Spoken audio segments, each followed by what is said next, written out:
Cliquez. Craquez. Salut Mathieu, Salut Fabienne. bienvenue dans Bas de Carré, le podcast qui ouvre le dialogue avec les Réunionnais du monde entier.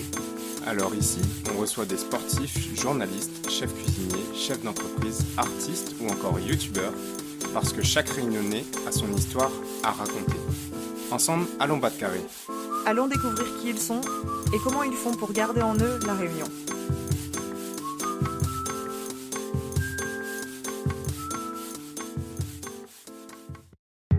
Ôtez la Réunion, bonjour à toutes, bienvenue dans un nouvel épisode spécial de Bas de Carré dédié au cyclone.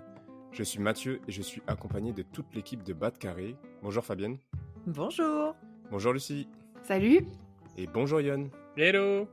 Aujourd'hui, on va parler de cyclone et le point de départ de cet épisode, c'est le cyclone Garance qui a frappé la Réunion en ce début d'année 2025. Ça nous a donné envie de mieux comprendre ces phénomènes, comment un cyclone se crée, quels sont les cyclones qui ont marqué notre île, combien ça coûte à la société la gestion et les dégâts causés par ces tempêtes, et même comment les cyclones ont inspiré nos artistes réunionnais. Bref, on a concocté un super épisode pour nos auditeurs et nos auditrices. Et pour démarrer, j'aimerais qu'on se replonge en enfance. Si je vous dis cyclone, quel souvenir de marmaille ça vous rappelle ? Toi, Fabienne, pour commencer ? Alors moi, je dirais que c'est même les meilleurs souvenirs. Moi, j'adorais quand il n'y avait plus d'électricité, quand j'étais petite. On avait bien tout barricadé et on n'entendait que le bruit du vent et de la pluie qui battait sur les volets. Et on était dans le noir, on s'éclairait à la bougie. Et en fait, moi, j'aimais bien lire à la bougie, j'aimais bien ce calme-là, même me déplacer dans la maison avec la bougie. Je trouvais ça vraiment comme une petite aventure, quoi. Donc, c'est surtout ça, mes souvenirs de cyclone, à vrai dire. Et toi, Yon ? Moi, un peu pareil que Fabienne, mais le vrai souvenir que j'ai, au-delà des coupures d'électricité, c'était plus ce moment du journal télévisé où on annonçait l'alerte orange et où on était tellement content de ne pas aller à l'école. Moi aussi, c'est ça. Le souvenir que j'ai, c'est vraiment l'alerte orange. C'est ok, vigilance cyclonique, limite quand on est enfant, on n'a pas conscience, donc on s'en fiche un peu. Mais dès qu'il y a l'alerte orange, là, ça devient intéressant. Et le mieux, c'est quand l'alerte orange, je ne sais plus quel cyclone c'était, mais l'alerte orange a duré 2 jours et il n'y a même pas eu d'alerte rouge derrière. Donc c'était, vous pouvez faire du vélo dans l'allée sans être trop inquiété, quoi. Vous vous rappelez de la frustration quand c'était vigilance cyclonique et qu'on espérait alerte orange et que ça passait pas alerte orange ? Ça arrivait aussi. Ah ouais, ça c'était terrible. Et toi, Lucie ? Moi, un de mes souvenirs, c'est que en fait, il y a un peu la maison de ma mémé qui est au milieu de toutes les maisons de mes oncles et tantes. Et en fait, elle a une maison avec un toit dur. Donc en fait, on n'entendait pas du tout la pluie. Et ça faisait vraiment genre le hub où tout le monde allait chez mémé. En plus, elle a une grande maison. Et on se retrouvait tous là pour le cyclone, Carrie, jeu avec les cousins. Enfin, c'était trop cool. Ah, ça a l'air génial. Bah ouais, c'était colonie de vacances finalement. Mais c'est ça. Mais Tout vous le étiez monde allait combien ? chez mémé. Ben, je pense qu'il devait y avoir au moins 3 ou 4 familles, quoi. Ah ouais. Ouais.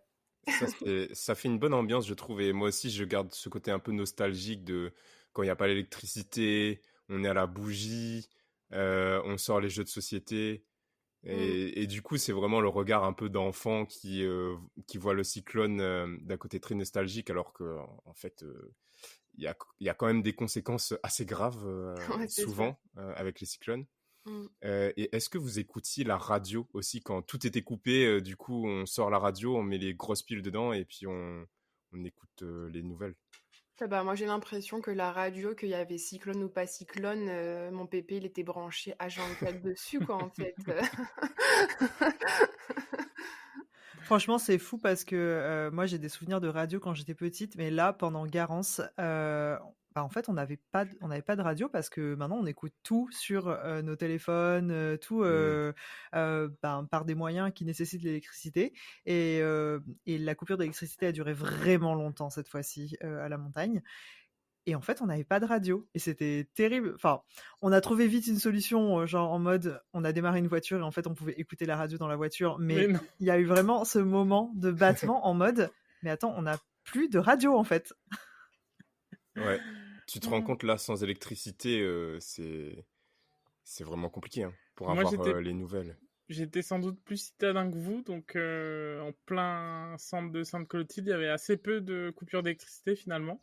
Ok. Donc ça a dû m'arriver 1 ou 2 fois, donc pas trop de souvenirs finalement de coupures d'électricité. En revanche, ce dont je me souviens, c'est que j'avais pas du tout peur des cyclones, sans doute, parce que mon père disait toujours ah, on en a vu d'autres, on en a vu d'autres, et du coup j'ai hérité de ce truc de bon bah les cyclones, il y en aura toujours, donc prendre ça avec Ouais. légèreté, on va dire. C'est vrai. Ouais, chez moi non plus, il n'y avait pas trop de peur des cyclones. Mais je pense que pour la première fois, là, pendant Garance, j'ai eu un peu peur. Mais je pense que c'est aussi en tant qu'adulte, on rationalise beaucoup plus, on a beaucoup plus conscience du danger, alors que quand on est enfant, bah, c'est nos parents qui s'occupent de tout ça, barricader la maison, préparer les réserves d'eau, préparer les réserves de bougies et tout. Enfin, nous, en fait, on fait pas tout ça. Donc là, c'est vrai que cette fois-ci, quand j'étais de retour, en plus, ça a été vraiment hyper violent. Enfin, c'était impressionnant les rafales de vent et tout. Nous, on a eu un arbre qui s'est cassé en plein sur la maison. Bref. Mais là, je me suis dit ah ouais, en fait, c'est quand même un peu fort, hein. Et toi, t'as un souvenir, Mathieu? Moi, c'était comme Yon, c'était vraiment alerte orange. On était trop contents. Le mieux, je pense, c'est quand alerte orange passe quand tu es à l'école. C'est-à-dire que du coup, euh, tu arrêtes les cours et tu rentres chez toi, quoi. Et la famille doit s'organiser. Donc, j'imagine pas la galère logistique que c'est pour les parents de venir chercher tous les marmailles. Mais ouais, moi, c'est vraiment ça. Et puis, éclairer à la bougie, sortir le Trivial Poursuite et voilà, s'amuser en famille parce qu'on sait qu'on est aussi safe et c'est pas le cas de tout le monde, malheureusement. Bon, on s'est remémoré nos souvenirs de marmaille, mais est-ce qu'on est vraiment calé sur les cyclones? Fabienne, on t'écoute. Eh bien, bonne question. Après ce petit tour d'horizon qui a dû raviver les souvenirs chez certains de nos auditeurs aussi, moi, j'aimerais bien vous interroger pour savoir à quel point vous êtes calé en phénomènes météorologiques. Donc, on va faire un petit jeu ensemble. Vous pouvez aussi le faire chez vous, chers auditeurs et auditrices, c'est pour tout le monde. Et ça commence maintenant. Alors, concentrez-vous bien. Parmi ces phénomènes cycloniques, vous devez les classer du plus faible au plus puissant. Cyclone, tempête tropicale, ouragan, typhon, anticyclone, dépression tropicale, tornade. Donc je vous répète la liste. Cyclone, tempête tropicale, ouragan, typhon, anticyclone, dépression tropicale, tornade. Donc, à votre avis, lesquels est le plus faible et lesquels sont les plus forts? Anticyclone, c'est le plus faible. Ouais, c'est ce que j'allais dire, C'est anticyclone. quand il fait beau, ça. Ok, Après, il y a donc dépression, anticyclone, j'imagine. dépression. Ouais, dépression, c'est pas mal, ça. Mm. Et après, Et tempête. après, moi, Ouais, je Ouais, dis pas tempête. parce que je crois que je tropicale. le sais. Moi, j'aurais dit tempête tropicale Mm. En troisième. en Ouais. troisième. Ouais. Donc là, on fait tout l'ordre ou bien on donne le plus Ouais, dur tout- maintenant? Bah Ah, non, ok. tout l'ordre. Moi, je Bah pense que après, cyclone, ouragan et typhon, c'est la même chose. C'est Oui, juste. voilà. Moi aussi, je suis d'accord. En fait, c'est de mémoire, typhon vers l'Asie, on appelle ça typhon. Ouais. Vers l'Europe et les US, on appelle ça ouragan. Et dans Ouais. l'océan Indien, on appelle ça cyclone, mais c'est la même chose. Ouais. Mais mais je cyclone, sais ça pas fait un peu moins si classe, je trouve. en Europe on Ah dit bon? on dit ouragan. L'ouragan Katrina. Ah ouais. Non, mais Ça, ça c'est c'était aux aux États-Unis. États-Unis. Ah, en Europe, il y a Ouais. pas trop de, y a pas trop de. On dit des tempêtes, non? Oui, Ouais, mais t'as raison, tempête. T'as je raison. pense qu'il y a pas d'ouragan qui arrive en Europe. C'est côté Atlantique, mais côté US surtout. C'est pour ça qu'on dit pas ouragan. Donc ça Et vous- voudrait dire que tornade c'est le plus fort? Non, pour moi, La tornade, tornade, c'est c'est pas la même différent. chose. Bah Ouais. ouais, moi non plus. Il y a pas de pluie dans les tornades ici. Non, Non, puis il y les a pas de tornades, c'est pluie. que du vent et sur la terre. Attends, est-ce que ton échelle de mesure, c'est le vent? Oui, c'est en puissance. Mais Ah bah le tornade, effectivement, c'est le il plus y a des dur. pièges. Ah, Tornade, c'est le plus Alors, fort, c'est sûr. Ça fait eh un tout le temps bien, bruit. vous êtes pas mal calés en vrai, hein, donc effectivement, vous avez eu, quasiment, tout juste. En effet, l'anticyclone, c'est l'inverse d'un cyclone en fait, donc c'est grand beau temps, donc il y a pas de vent, enfin il fait super beau. Ensuite, dépression tropicale, c'est, des vents qui vont jusqu'à 64 km/h, donc c'est, pas très fort. Enfin bon, c'est quand même pas mal, hein, mais mais c'est des petites rafales. Ensuite, tempête tropicale, ce sont des vents qui vont jusqu'à 119 km/h, donc ça commence à faire. Et là, en fait, en peloton de tête, on a, la tornade.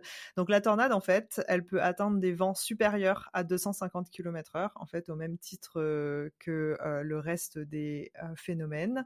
Mais elle est aussi très concentrée et très rapide. En fait, c'est vraiment, les images qu'on voit, de ces tubes, de vent qui circulent, qui peuvent circuler à une vitesse de, 50 à 100 km/h en termes de déplacement. Et souvent elles surprennent, mais elles provoquent généralement moins de dégâts du fait de leur taille par rapport à un cyclone par exemple, mais pas forcément du fait de leur puissance. Enfin, elles peuvent être aussi puissantes, quoi. Voilà. Ok. Et enfin, en effet, vous avez raison, cyclone, typhon et ouragan, c'est la même chose. Donc les vents peuvent atteindre plus de 250 km/h, mais en fait, l'échelle, en tout cas moi, l'échelle que j'ai consultée, ne précise pas de changement de nom au-delà de 250 km/h. Donc ça veut dire que un cyclone comme Garance, par exemple, c'était vraiment parmi des vents les plus puissants, avec des rafales à plus de 230 km/h, et il méritait sans aucun doute son alerte violette. Donc c'était vraiment très dangereux. Et les appellations diffèrent effectivement en fonction de la zone géographique dans laquelle ces phénomènes se forment. Dans l'hémisphère sud, donc dans le bassin océan Indien, là où se trouve la Réunion, on utilise le terme cyclone. Et dans l'hémisphère nord, on a côté Asie le terme typhon. Donc les saisons cycloniques aussi sont un peu différentes en fonction des endroits évidemment. Et dans le bassin atlantique et aussi un peu côté Pacifique qui couvre les Amériques, c'est un ouragan. Donc, en fait, qu'est-ce qu'un cyclone aussi? Qu'est-ce qu'un cyclone slash Ouais, ça. ouragan slash typhon? Il s'agit, selon Météo France, une source sûre, d'une violente perturbation atmosphérique. C'est un phénomène tourbillonnaire et la pression au centre du cyclone est très basse. Les cyclones peuvent s'étendre sur 500 à 1000 km, donc il y a vraiment un sujet de taille. Et 500 à 1000 km. Ah ouais. ouais, c'est ça. J'arrive Donc même pas à me représenter ce que c'est. Bah, c'est la France, 1000 km, je crois. What? Damn. Ouais. Oui, et il faut se dire que c'est vraiment, en termes, on parle d'un diamètre, quoi. Donc, bien sûr, les forces des vents varient en fonction de l'endroit où on se situe dans le cyclone. Et évidemment, les vents les plus violents se trouvent autour du mur de l'œil. Et cet œil peut faire plusieurs dizaines, voire plusieurs dizaines de kilomètres aussi, peut être vraiment énorme. Donc, ça peut être effectivement très dévastateur. Donc voilà la petite histoire pour le cyclone. Et fun fact, je ne sais pas si vous saviez, mais dans l'hémisphère sud, les cyclones tournent dans le sens des aiguilles d'une montre, et les mêmes phénomènes dans l'hémisphère Incroyable. nord tournent dans le sens contraire. Mais ça, c'est Je comme trouve. les siphons, non? Enfin, pas les siphons, mais Oui, c'est Ah ça. oui! comment l'eau tourne dans le Exactement. robinet. Ah ouais, Exactement. c'est vrai. Incroyable. Voilà, vous êtes maintenant incollables sur toutes sortes de phénomènes tourbillonnaires dans le monde. merci Fabienne. Merci Fabienne. Très bien. À toi, Lucie.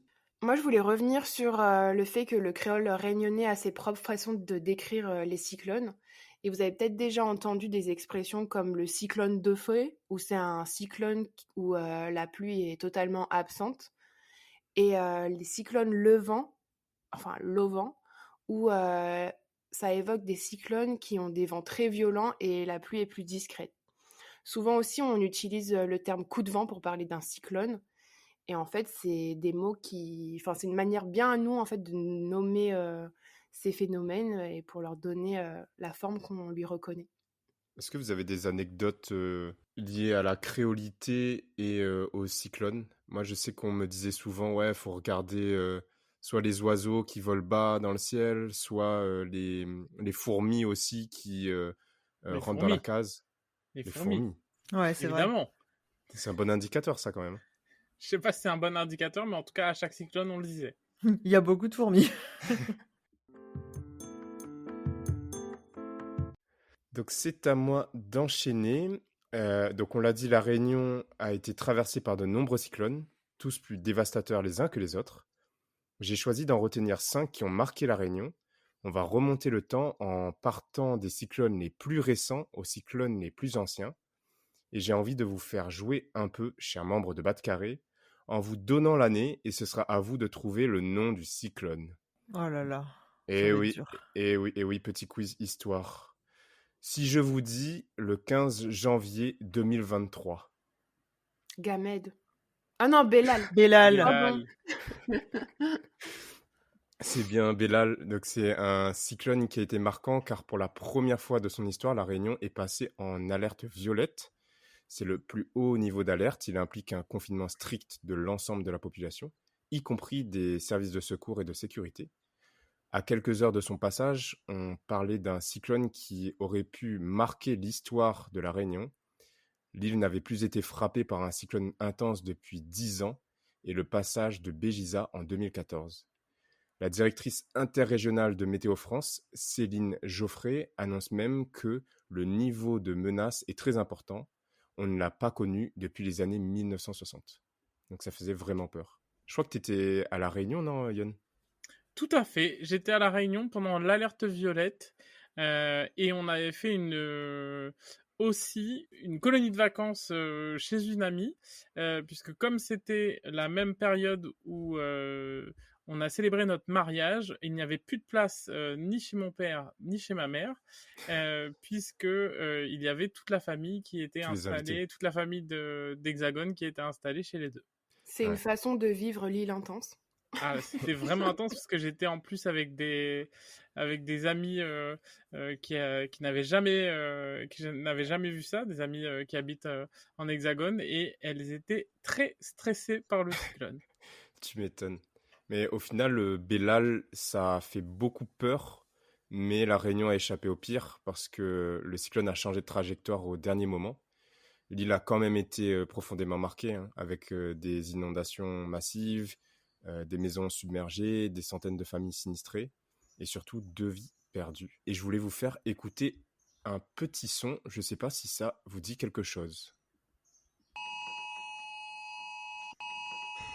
Bien sûr. Qu'est-ce que c'est? Tu l'as eu toi, Fabienne, cette année, comme tu étais à la Réunion? Ouais. Absolument. C'est le truc qui te fait sursauter. Exactement. C'est le préfet qui rentre en communication. Oui. C'est ça.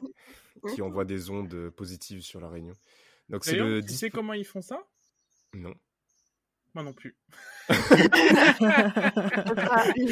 Notre journalisme d'investigation s'arrête à cette question. Ne vous inquiétez pas, je vais investiguer dans un prochain projet d'épisode comment tout ça fonctionne. Trop bien. Mais si je vous fais écouter ce son, c'est que j'ai une anecdote. Donc c'est le dispositif FR Alert qui est déclenché à l'approche d'un cyclone, mais pas que, c'est aussi déclenché en Hexagone en cas de catastrophe, de terrorisme ou ce genre de choses. Ça alerte les personnes qui sont dans une zone de danger.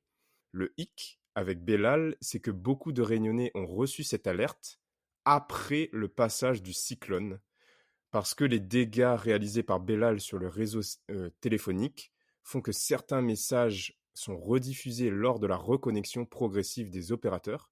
Donc certains Réunionnais ont reçu cette alerte en plein sommeil à 3h ou 4h du matin, plusieurs jours après le passage de Bellal. De quoi faire flipper, quoi. Ouais, franchement, même pendant, c'est super flippant, quoi. Mais franchement, je crois qu'avec Bellal, il y a beaucoup de Réunionnais qui ont, peut-être de jeunes Réunionnais, je sais pas, qui ont découvert qu'il y avait un niveau supérieur à l'alerte rouge. Moi, je savais pas. Hein. Ouais. Moi non plus. Mais ça existait déjà?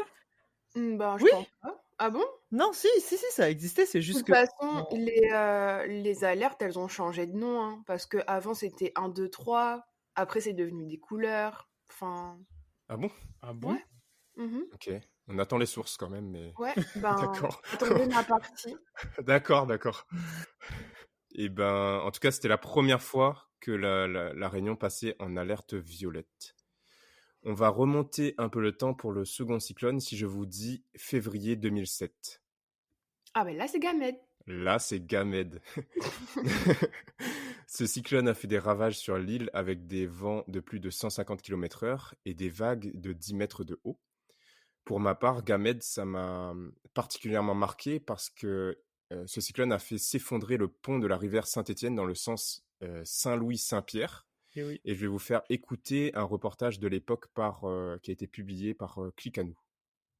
C'est certainement pour l'instant le plus gros dégât de Gamed. Sous la pression de l'eau, l'un des deux ponts de la rivière Saint-Étienne reliant Saint-Louis à Saint-Pierre s'est effondré. Un pont long de 520 mètres dont les piliers se sont affaissés l'un après l'autre comme des dominos selon les témoins après la rupture du premier pilier. Sur cet axe important du Grand Sud, les deux ponts sont nécessaires à la circulation. Le pont encore en place, lui aussi fragilisé par la pression de la rivière, ne supportera peut-être pas tout le trafic. Des expertises sont en cours pour savoir si la route pourra être rouverte. Vous vous rappelez de l'époque où on voyait justement le pont en mode domino, les uns sur les autres, enfin chaque portion du pont l'un sur l'autre, moi ça m'a marqué, c'était hyper impressionnant. J'étais au collège à l'époque et faudrait que je recherche, mais il y avait une photo de moi avec mes frères, on est posé justement debout à contempler ce pont effondré, on passait quand même hyper régulièrement dessus. Et ça a quand même... T'étais au collège en 2007? J'étais en 4e en 2007, oui. Oh mon Dieu. Ouais, attends, tu dis ça, mais les auditeurs vont se dire, mais c'est un vieux ce mec en fait. Donc fais gaffe. Non, mais parce que moi, en fait, je me rappelle pas du tout de Gamed parce que j'étais déjà partie de la Réunion. J'avais déjà passé mon bac depuis un an. 17 ans. Oui, mais du coup, Mathieu, il était en 4e. Genre, moi, j'avais déjà passé mon bac. Au secours. Je ferai pas de commentaires. Et vous, Lucienne, vous vous rappelez du pont effondré? Moi, je me rappelle que, en fait, Jace, il avait peint un des piliers, en fait, et ça a été assez marquant dans le paysage. Ouais, c'est toujours là, hein, je crois. Oui, c'est toujours là. Je passe devant très régulièrement. Et des souvenirs, toi, de Gamed? Moi, je me Yann souviens que, bah oui, pendant quelques temps, on passait ensuite dans le radier. Ils avaient fait une Oui. route provisoire, enfin dans le radier, dans la ravine même. Ouais, c'est vrai. Pendant des dans la années, hein, rivière. ça a duré longtemps. Ça a duré très longtemps. Et dès qu'il y avait forte pluie, on pouvait plus passer en voiture et on devait passer sur le seul pont disponible avec, bien sûr, beaucoup d'embouteillages. On change de date avec un nouveau cyclone le 22 janvier 2002. 2002. Oh là là, je me rappellerai jamais C'est du pas nom. Diana, un truc comme ça? Ah, Dina. Oui, Dina, oui. bravo, le travail d'équipe paye. Donc Dina est passé à seulement 25 km de la Réunion, provoquant des rafales qui ont atteint les 250 km/h. Ah bah lui, il Ce était cyclone, fort. lui, il était très fort. Là, il y a une coupure d'électricité. Ah oui, ça c'est un bon indicateur. Non, mais Si, nous, il y avait en tout plein le temps. Hein. Moi, j'avais tout le temps coupure d'électricité. Mais oui, nous aussi. Donc ce cyclone est resté dans les annales comme l'un des plus violents de ces dernières décennies. Il m'avait marqué à l'époque parce que j'avais 10 ans et j'étais parti en Hexagone pour faire du ski pour la première fois et la seule fois de ma vie. Et donc quand Dina est passé, moi je l'ai loupé et j'avais l'impression de louper le plus gros cyclone de ma vie. Et donc je suivais ça à distance à travers ce genre de reportage. Le cyclone Dina est passé très près des côtes au nord et à l'ouest de la Réunion. Si heureusement il n'y a pas eu de victimes, 2 personnes ont été blessées, des dégâts matériels très importants ont été causés par les vents soufflant à plus de 200 km à l'heure, des dommages spectaculaires comme de gros arbres sur les maisons.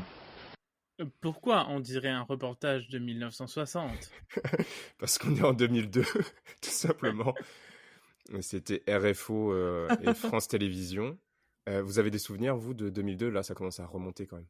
Bah, je pense que moi, mes souvenirs de ce que je décris là, enfin, de lire à la chandelle et tout, c'est possible que ça ait été Dina, quoi, parce que j'étais assez grande quand même pour pouvoir me mettre dans un coin et juste passer le temps avec mes livres. Donc, ouais, c'est possible.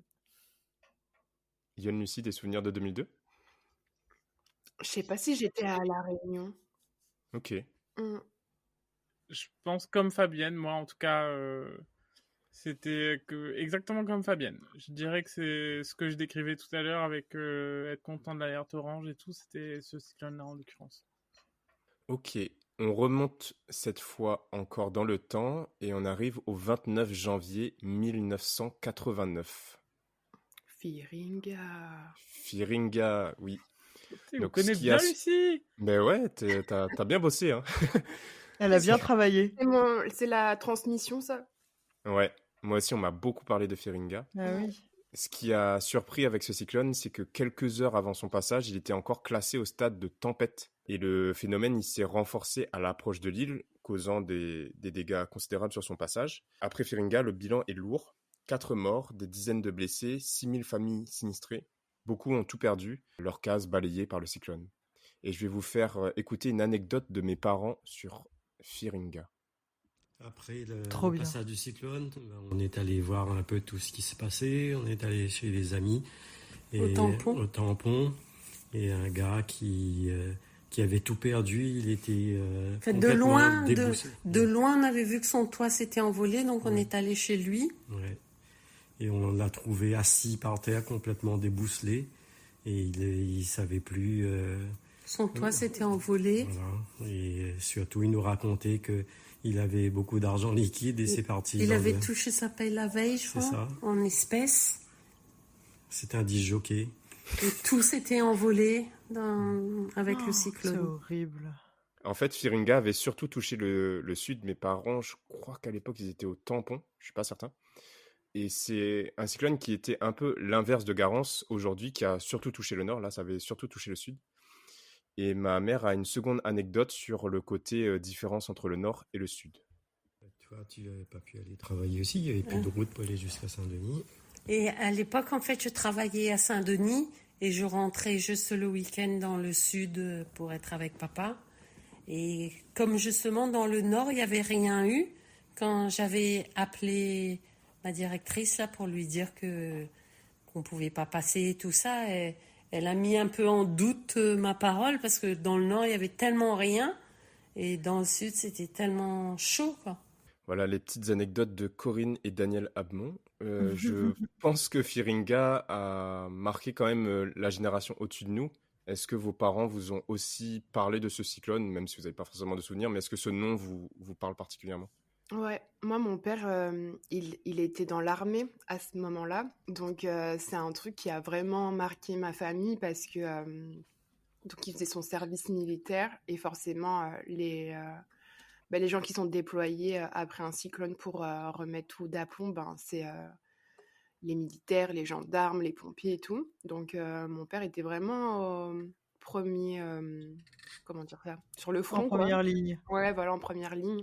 Et il nous a raconté plein d'anecdotes, comme quoi, par exemple, le port de Saint-Pierre était dans un état complètement incroyable, qu'ils avaient retrouvé des animaux, genre du bétail dans le port, Oh mon Dieu. il y avait plein d'anecdotes aussi. Il nous a raconté, ça c'est ma mère qui m'avait raconté qu'en fait ils avaient des coupures d'eau. Et donc ma famille habite dans les Hautes-Petites-Îles et en fait c'était une des des premiers endroits qui avait eu une citerne d'eau parce que mon père était donc militaire et qu'il avait ramené une citerne d'eau là-bas et c'était un peu genre le sauveur du quartier, quoi. Incroyable. Ouais, c'est fou.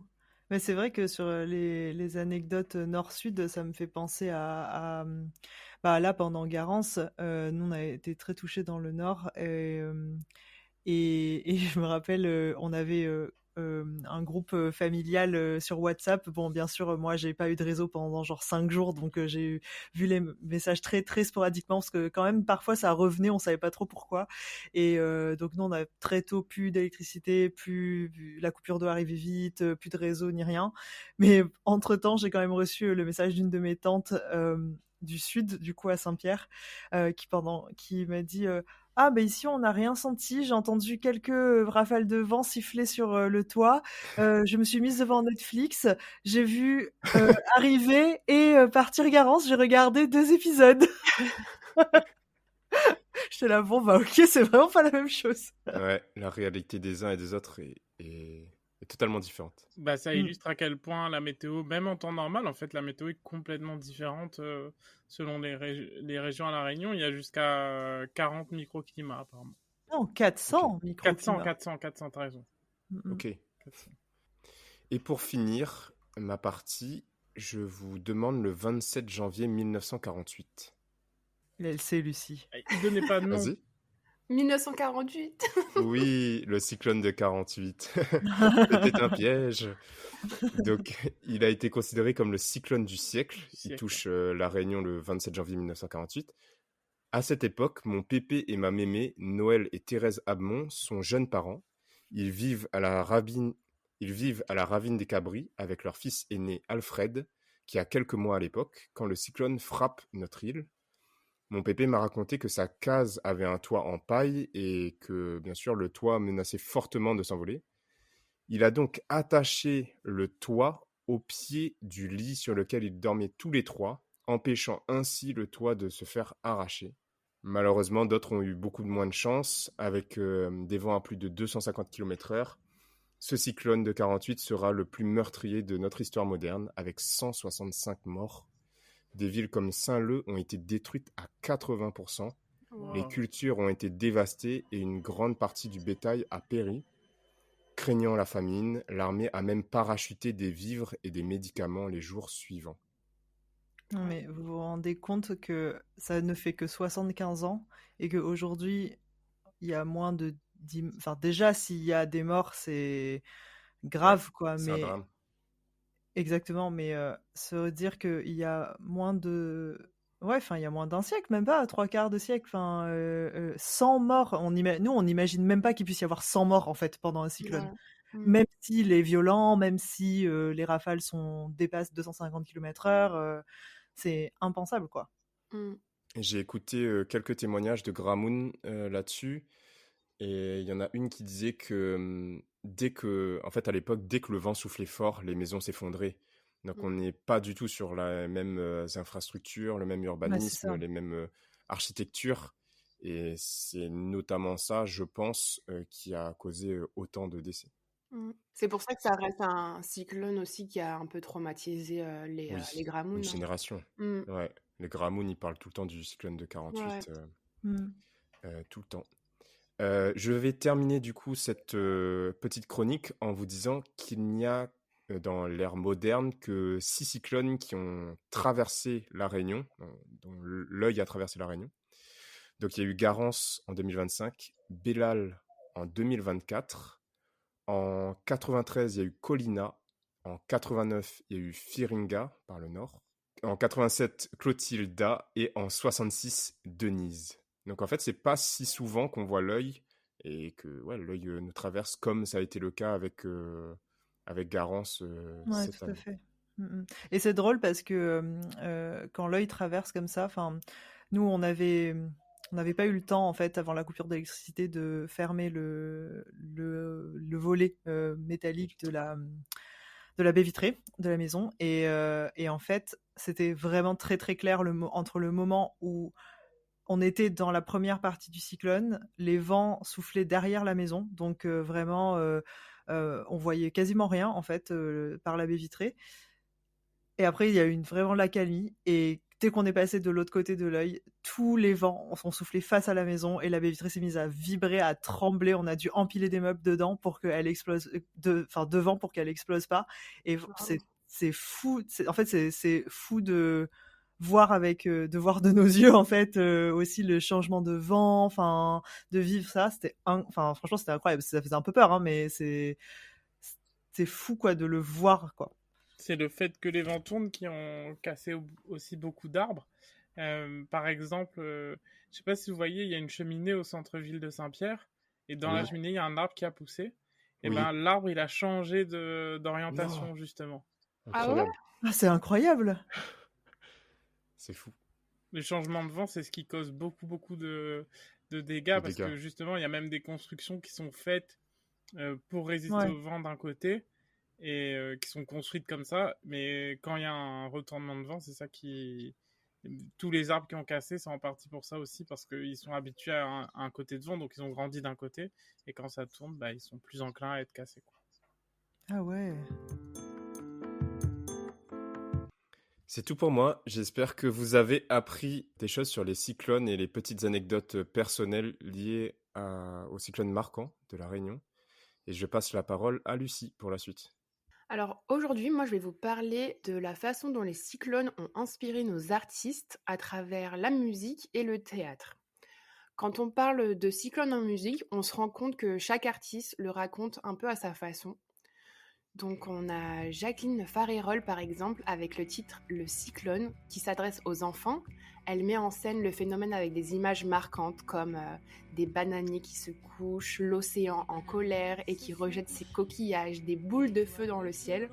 On est vraiment sur une chanson qui décrit le cyclone avec une vue un peu poétique, exotique, comme une histoire ou un conte qui est raconté aux marmailles. Les radiers ont débordé, le cyclone a tout emporté. L'océan écume de rage et déverse sur les plages ses coquillages.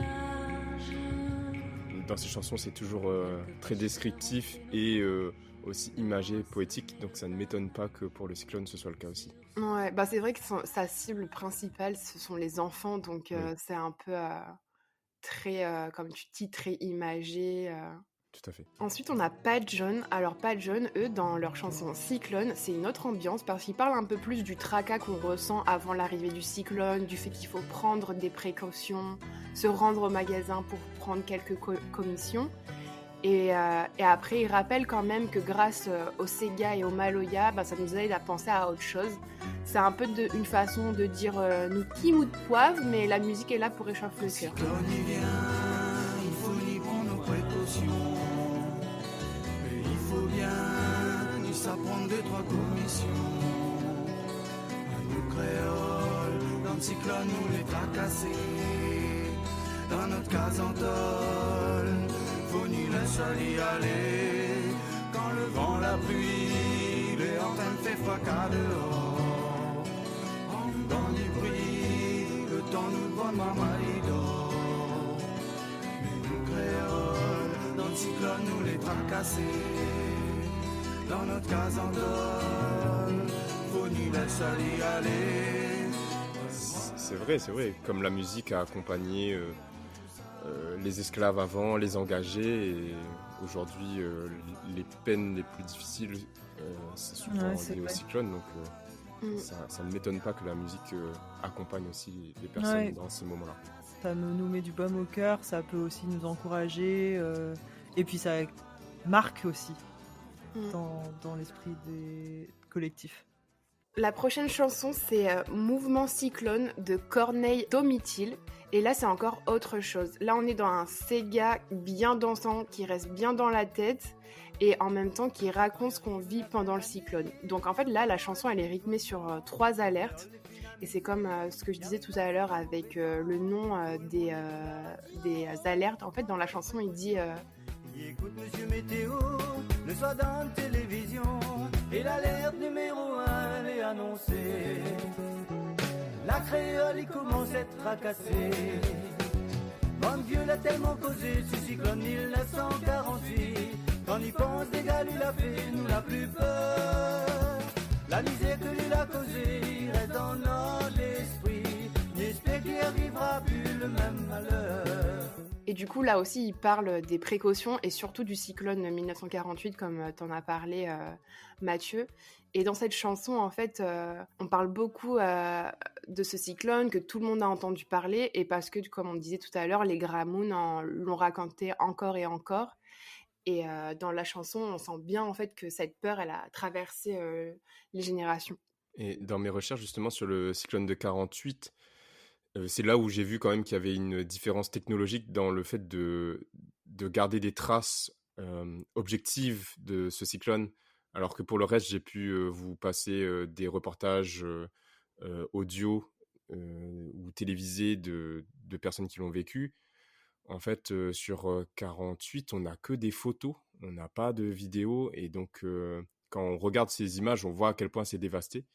Mais oui, On sent que c'est un cyclone fort et que c'est par la parole en fait que ça a été transmis, alors que Gamède, par exemple, on a facilement des photos du pont cassé, on a encore les reportages télé, etc. Enfin, il y a Cyclone, donc là c'est un groupe, et eux ils chantent pas forcément à propos des cyclones, mais en fait leur nom nous dit tout. Donc leur musique c'est un vrai tourbillon, parce qu'ils mélangent le Sega et le Maloya dans ce que le fondateur Philippe Malda appelle le malogué. Et dès le début de leur morceau, ils annoncent qu'ils vont faire péter avec leur...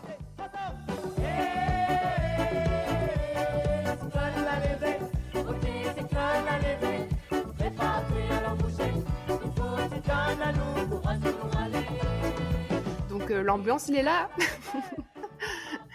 Au final, les cyclones en musique, c'est pas juste une histoire de vent et de pluie, c'est aussi l'attente, la peur, la mémoire, et aussi la fête, le défoulement et la vie qui reprend après la tempête. Merci Donc, Lucie. Génial. Je connaissais aucune, donc de belles découvertes. Ouais, finalement, c'est proche de ce que on décrit tous, quoi. Il y a un peu cette peur, l'excitation. Enfin, c'est un phénomène, en fait, tellement énorme qui nous enveloppe, quoi. Moi, je l'ai vu quand j'ai eu toute ma famille et mes amis qui étaient là pour le cyclone de l'année dernière. Nous, on est habitués, en fait. Ça fait partie de notre vie depuis qu'on est né. Donc, un cyclone, c'est un phénomène météorologique comme les autres. Mais pour ceux qui ne l'avaient jamais vécu, rien que le mot cyclone, mes copines, elles étaient là, mais c'est un cyclone, t'as pas peur, tu te rends compte, il prévoit alerte rouge, alerte violette, et elles flippaient vraiment, alors que nous, on Ouais, attendait. c'est vrai. Moi aussi, j'étais avec mon chéri qui était là à La Réunion pour la première fois pendant Garance, et il s'est couché hyper tôt la veille qu'on avait annoncé l'arrivée du cyclone, et il a dit « Oh, je suis comme un enfant avant Noël, j'ai trop hâte de voir mon premier cyclone !» Il a a pas été bien déçu, vu, hein. un vrai cyclone, Ah ouais. pour le coup. C'est un bon baptême. Exactement. Ouais, nous, avec mon mari, on habitait à La Réunion quand il y a eu Bellal, et c'était un peu le même feeling. Il était là, regardé par la baie vitrée, à appeler sa famille en mode « Ah ben là, il y a de la pluie, genre reporter !» Lui aussi, il faisait ça. Du coup, je voulais continuer, ça tombe bien qu'on parlait un peu de... comment dire ça? Que c'était quelque chose d'un peu anodin pour nous, parce qu'en fait, il y a aussi sur scène où le cyclone, c'est pas qu'une tempête, ou alors une tempête de rire. Et ça peut être le miroir de notre société. Donc, c'est un bon exemple qui est le spectacle Cyclone Story, qui est porté par Marie-Alice Cinnamon, Mangaï et Jean-Laurent Faubourg. Le spectacle, il a été mis en scène par Thierry Jardineau. Il est créé dans les années 2000 et il raconte avec humour et réalisme l'avant et après cyclone. Donc, C'est génial. ouais. C'est trop bien. Dans la première scène, on est plongé dans l'ambiance directement où Marie-Alice, elle incarne un peu une créole puante qui prend pas du tout à la légère le cyclone, enfin l'alerte. Donc là, c'est direction le supermarché, elle remplit son caddie comme si c'était la fin du monde. Ce qu'il y a dans mon chariot, eh bien, rien de superflu, juste de quoi survivre. Juste de quoi survivre pendant le cyclone.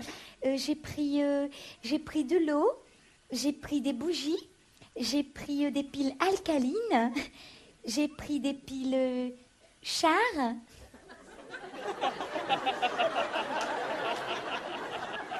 J'ai pris du Snoek. Le Snoek, c'est du poisson séché à La Réunion. Oui. Ceux qui parlent pas bien disent Sounouk, mais moi je parle bien. Voilà.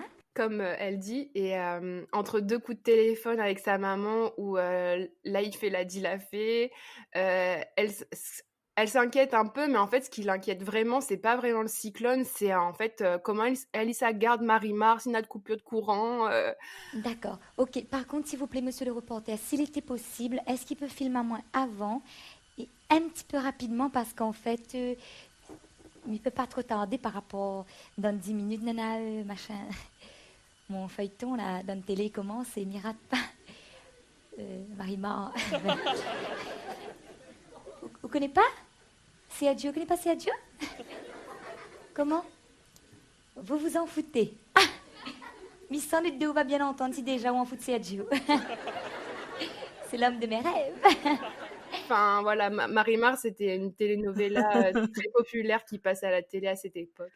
Vous regardez. Iconique. Et il y avait une pétition pour que les épisodes repassent, du coup. Ah ouais? Waouh.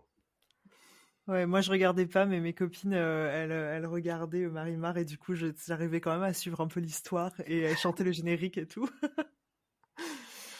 Du coup, dans cette scène aussi, il y a Mangaï qui, lui, joue un créole un peu qui débarque en savate de doigts, sachet à la main, et qui complote un peu sur les théories. Donc lui, le cyclone, ça l'amuse plus que d'autres choses et il se moque beaucoup de gens qui achètent trop de provisions. Ça m'aime cette bande de monde comme ça. Les bois, ça a eu bazar. Comme si n'avait qu'à créer, ça a pété là. Ah moi jamais, ne pète pas pour remplir ça comme ça pour cyclone. Dans le magasin là, on a pas de moule les prêts, ben les autres nations, un coup de couteau, pourquoi? Pour un pack de l'eau. Oui, dans le père de famille de bout de côté, le pack de l'eau. Touche pas, c'est à moi. C'est à moi. Même si vous nous arrêtez dans 3 jours après. Et puis, de l'autre côté, il y a Jean-Laurent Faubourg qui, lui, incarne un étudiant en master. Donc, il est ultra connecté. Il suit l'évolution du cyclone en direct sur Internet. Lui, il est fasciné par les phénomènes météorologiques. Il explique à tout le monde la pression atmosphérique, les trajectoires de vent. Non, ce qui m'inquiète le plus, c'est la coupure satellite. Parce que je suis connecté avec mes collègues de Hawaï et de Floride qui m'envoient des données et je reconfectionne toute la trajectoire du cyclone depuis sa naissance. Bah, on peut retrouver tout ça sur mon site. J'invite les internautes sur mon site. http://www.suivelequicyclone.com. Mais en fait, personne l'écoute vraiment. Et d'ailleurs, vous allez sûrement vous souvenir de cette scène où Mangaï il dit J'avais vu le spectacle, moi. Bah, en fait, ce qui est chouette, c'est qu'il est disponible sur YouTube gratuitement. Donc, Trop bien. Trop bien. go for it. Et je voulais parler d'une autre scène aussi où on bascule dans le plan Orsec. Donc là, Marie-Alice, elle devient une responsable de la Croix-Rouge. Mangaï est capitaine des pompiers et Jean-Laurent, le préfet, a un oreille fraîchement arrivé qui sait pas trop comment réagir. Je disais donc que en Scandinavie, j'ai eu affaire à des tempêtes de neige, justement extrêmement violentes, mais... Non, monsieur le préfet, ne confondez pas, vous me parlez de tempête de neige, moi je vous parle de cyclone. Ah oui. Sachez que lors de notre dernier cyclone, les vagues de la mer étaient tellement hautes qu'un habitant de la montagne s'est retrouvé avec un espadon dans son jardin. Ah oui. Je vous assure. Et en tranche, monsieur le préfet. Exagère pas. Ah si. Vous Et exagérez. avec le pic devant là, planté d'un fil à haussier, l'espadon bouché comme ça. Et du coup, autour de la table, ils doivent décider comment il faut s'il faut déclencher ou pas l'alerte rouge. Il ne reste plus qu'à faire le numéro d'urgence. Enfin, j'espère qu'il y aura une réponse, parce que moi, je ne sais plus donner de la tête. Ça sonne. Allô, Madame Aude?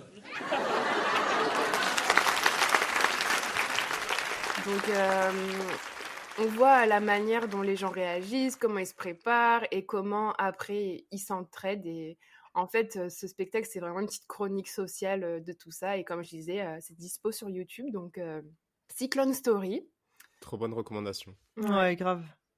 Et bah voilà, en fait, c'est un vrai sujet d'inspiration pour nos artistes. Ça traverse la musique, le théâtre. Cette chronique aurait pu être plus longue parce que j'ai trouvé aussi des artistes contemporains qui sont inspirés des cyclones. Enfin, tout ça, c'est un peu la force de notre culture et on peut le transformer. On transforme ce qu'on vit en art, donc même les tempêtes. Trop bien. Merci Lucie. Et maintenant, c'est au tour de Yon de prendre la parole. Alors, après ce voyage artistique, moi, je vous emmène dans un voyage beaucoup plus pragmatique et on va se poser la question de combien ça coûte vraiment un cyclone. Alors, je vous pose la question, à votre avis, combien ça coûte un cyclone? Ça dépend du cyclone. Ouais, ça dépend du cyclone, ouais. Ça dépend aussi de la devise parce que ça a changé depuis toutes ces années. Non mais Tout à fait. Bah, vous avez une partie de la réponse. Ça dépend évidemment de la force de chaque cyclone. Et ce qu'on voit avec les autres anecdotes au-delà du prix, bah, c'est que finalement, on se souvient des cyclones par rapport à leur intensité. On se souvient du nom de Feringa plus que d'autres noms, justement parce qu'il a été plus fort que les autres. Moi, je vais parler plutôt des derniers phénomènes et on va voir que les coûts sont assez variables. En 2025, on en parlait tout à l'heure, c'est le cyclone Garance qui est hyper violent.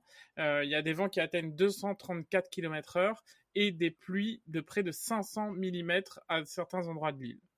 Alors que le cyclone a causé des pertes humaines, aujourd'hui, au-delà de la tragédie, on va voir le coût économique de combien coûte ce cyclone. Pas de suspense inutile, vous l'avez tout de suite dit. Globalement, ça dépend de sa force et il peut coûter très peu, moins cher qu'une grosse averse de pluie qui arrive au mauvais moment, au mauvais endroit. Et il peut aussi coûter des centaines de millions d'euros, comme les 2 derniers cyclones, Garance et Bellal. Ça varie aussi, évidemment, selon la zone qu'il touche, puisque s'il touche une zone où il n'y a pas beaucoup d'infrastructures, mais il fera beaucoup moins de dégâts matériels avec des pertes économiques que s'il touche un endroit très habité. Le cyclone Garance, qui a frappé donc la Réunion en février 2025, on a les infos qui viennent des assurances, puisqu'on se tourne vers elles pour se faire rembourser.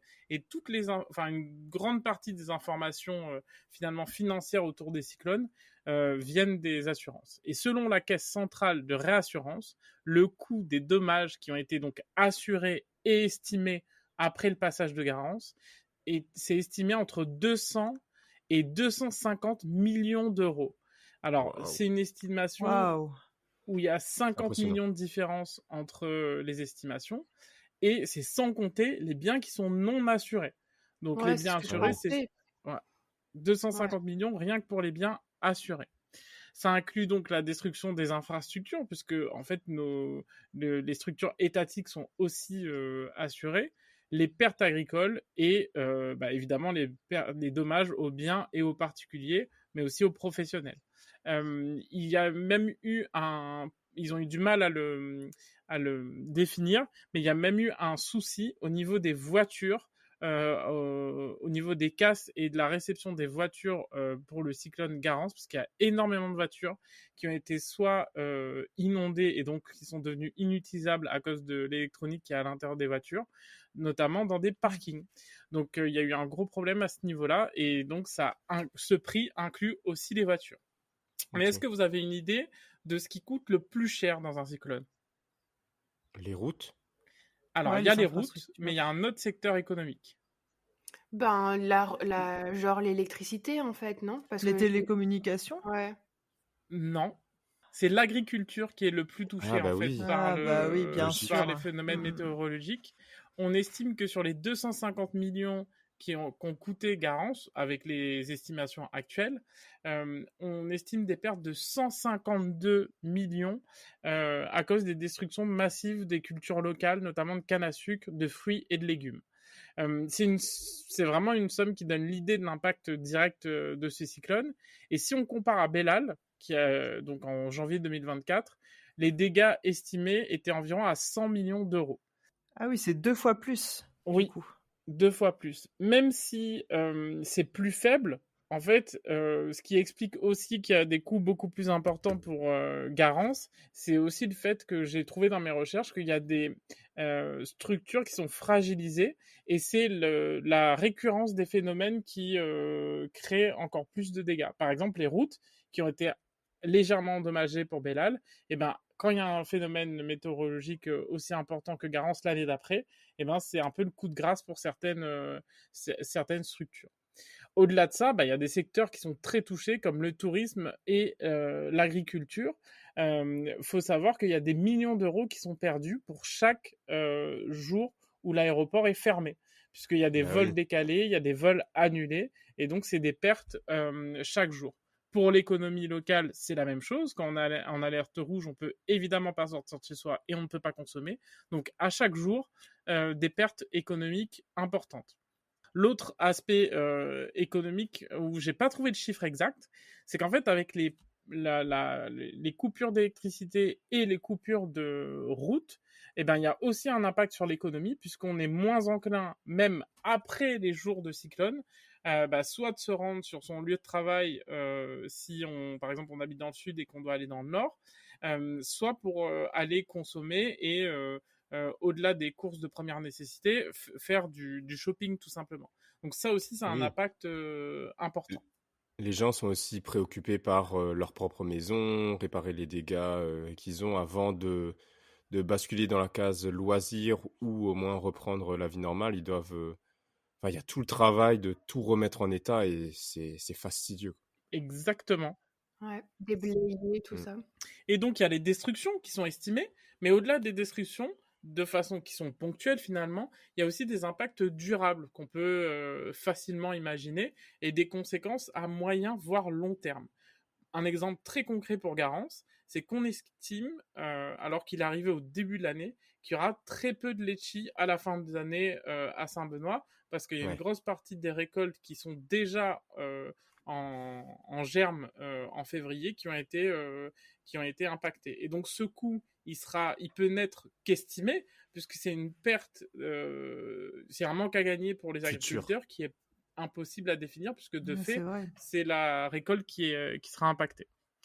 Donc, si je résume, vous l'avez tout de suite dit, c'est difficile d'estimer combien coûte un cyclone, mais je vais résumer pour finalement les 4 points clés sur lesquels on peut se poser. C'est un impact majeur pour l'agriculture, des dommages sur les infrastructures, le coût est déterminé par les assurances et ça a un effet sur l'économie locale. Donc difficile de terminer sur une bonne note sur ma chronique autour de combien coûte un cyclone, puisque c'est toujours des coûts importants qu'on préférerait éviter. Mais j'ai trouvé qu'il y a des recherches, comme le projet Rénov Risque Impact, qui vise à évaluer les coûts des dommages causés par les cyclones passés et futurs à La Réunion pour faire de la prospective et tenir compte du changement climatique pour anticiper l'impact économique et développer des stratégies d'adaptation. Donc aujourd'hui, finalement, même si on en est très loin, comme dans les chansons, on essaye de faire avec en économie, puisqu'on sait que les cyclones ne sont malheureusement pas prêts de s'arrêter dans notre île. Oui, j'allais juste rebondir sur ce que tu disais, Yon, parce que apparemment, on n'aura pas plus de cyclones à La Réunion, mais par contre, leur intensité va probablement augmenter dans les prochaines années. Donc, c'est sûr qu'on doit de plus en plus apprendre à vivre avec. Et il y a quand même, je trouve, pas des bonnes nouvelles, mais en tout cas, je vois de l'extérieur, depuis l'Hexagone aussi, une grande solidarité qui se met en place là dans l'Est pour toutes les villages, les familles qui étaient coupées de tout, soit des cagnottes qui se montaient en ligne, soit le fait de faire les courses pour les autres parce que ta voiture a été engloutie. Donc on voit quand même que on retrouve en fait cette solidarité dans les moments difficiles et ça, C'est vrai. ça fait quand même plaisir à voir. Ouais, c'est vrai. Tout à fait. Moi, pour finir, j'aimerais vous demander si vous savez pourquoi les cyclones portent des noms. On a vu qu'en 1948, par exemple, c'était pas le cas. Pour que ce soit plus facile d'en parler. Identifié. Alors moi, je sais pas pourquoi ils portent de noms, mais je sais que ça fait pas longtemps qu'ils ont décidé de mettre des noms féminins et des noms masculins. Ouais, c'est vrai. Et plus juste des noms féminins. Tout à fait, tout à fait, tout à fait. Alors effectivement, c'est seulement dans les années 50 qu'on commence à officiellement donner des noms de personnes, enfin voilà, des noms très identifiables aux cyclones. Mais c'était que dans certaines parties du monde. Et en fait, avec cette pratique, on s'est aperçu au fur et à mesure que des gens avaient beaucoup plus tendance, enfin que les gens de façon générale avaient beaucoup plus tendance à s'impliquer et à prendre leurs précautions et à avoir conscience du risque que les cyclones représentaient lorsque le phénomène est bien identifié avec un nom. Quoi ? Mais au début, c'était des pratiques en fait utilisées plutôt par les marins, et ça c'est lié en fait au fait que tu disais, Yud, qu'on n'avait pas beaucoup de noms masculins.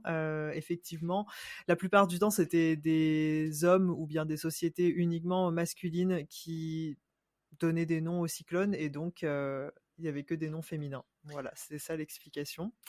Mais Ça ne va attends, pas plus loin que ça. ça veut dire que c'est une raison psychologique? Oui, à des fins de communication. Ouais, tout à fait.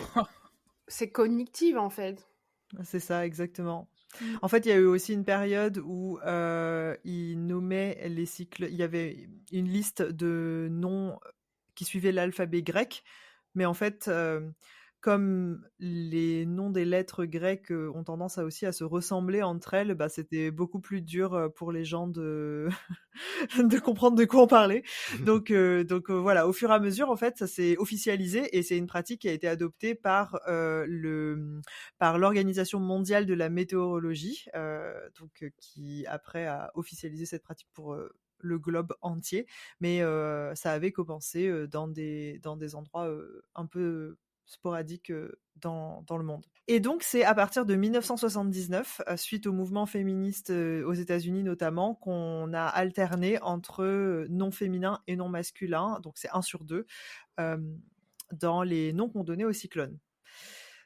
Est-ce que vous savez comment ça marche, du coup, les noms? Parce que nous, on est dans le grand public, Moi, je sais. mais en fait, toi, tu C'est sais. ordre Vas-y. alphabétique, non? Ouais.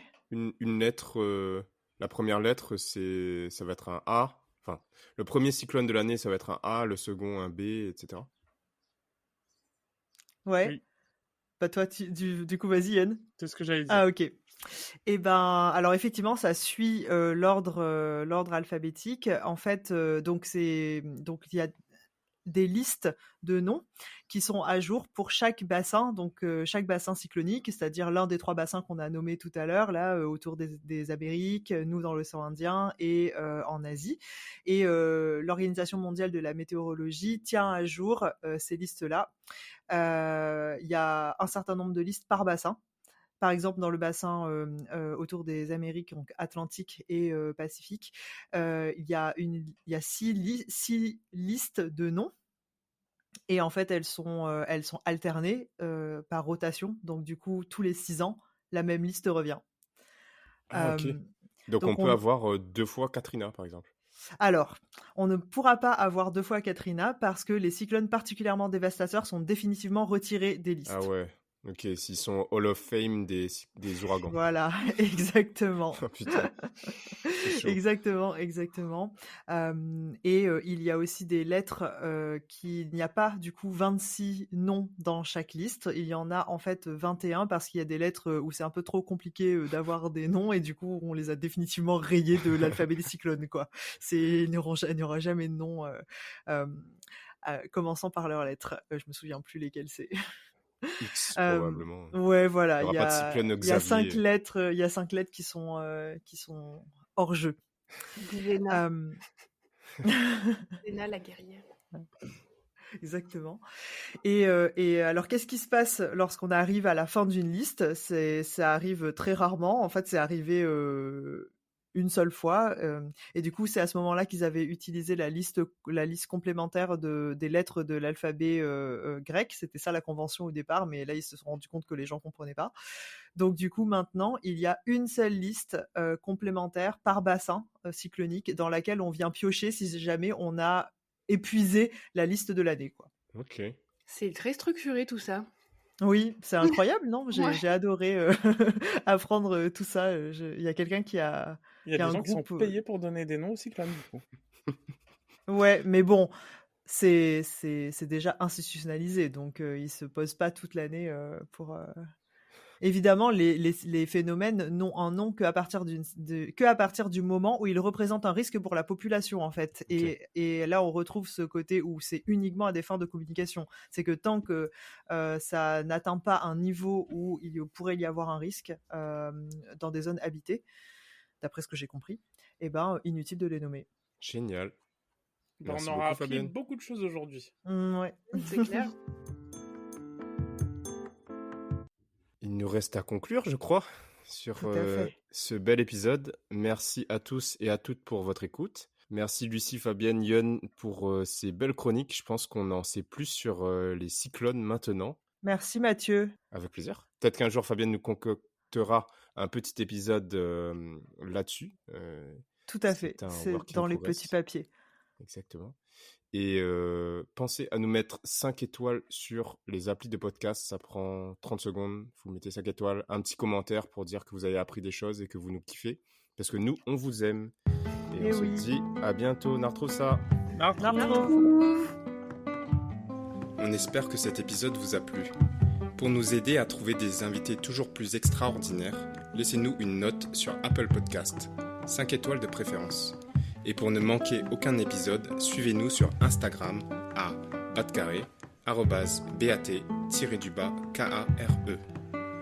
Un grand merci pour votre écoute et on se retrouve dans 2 semaines pour un prochain épisode. Allez, on retrouve.